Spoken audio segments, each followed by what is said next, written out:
buying and bearing arms. We're talking about that responsibility being placed right back where it should be with our lawmakers. Clergy from several Cleveland churches now calling for change after yet another mass shooting in our country. They're also encouraging all of us to talk about what happened, saying it will take all of us to make a difference. Meanwhile, the community of Uvalde, Texas is also coming together tonight, praying and remembering the 19 students and 2 teachers shot and killed when that gunman opened fire in an elementary school. Authorities say this is the second deadliest school shooting in U.S. history.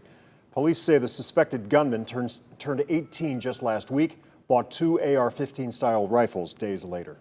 Of course, after any shooting like this, the focus turns to gun laws. Right now, Ohio has dozens of proposals before lawmakers, and as soon as our State House reporter started tweeting about them, people started responding. Oh, yes, they did. Morgan Trout now takes a closer look at what our lawmakers are planning to do.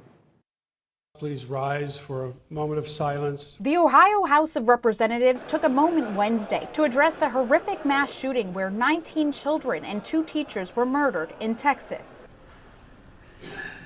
Uzziah Garcia, age 8. News 5 viewers have been asking what lawmakers are going to do following the massacre. Well, 29 gun bills were introduced into this General Assembly. 13 are from Republicans and 16 are from Democrats. Of the Republican bills, only 1 hasn't had a hearing. That's only because it was introduced recently. Out of the 16 Democratic bills, only 1 had just a single meeting, which was in 2021. This probably isn't a surprise, but when evaluating gun bills, Republican bills expand gun rights. Democratic ones put forward safety regulations. Introduced a number of common sense reforms that frankly the vast majority of Ohioans probably support. This speaks to where this General Assembly is, which is very out of touch. Minority House Leader Allison Russo is sponsoring numerous gun safety bills. She says each of her bills die without so much as a hearing. Republican State Representative Tim Ginter says this isn't the time to talk about politics.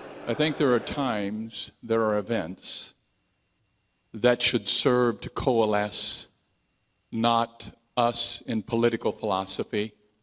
The bills that Ginter has supported have all been heard, and each of them expands gun rights. Shootings in Ohio have hit a record high, but he and some members of his party believe that is not due to loosening gun regulations. We cannot explain, we cannot fathom.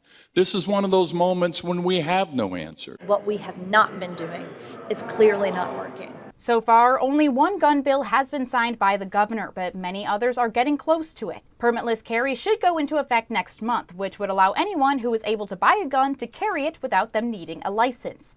At the State House, Morgan Trout, News 5.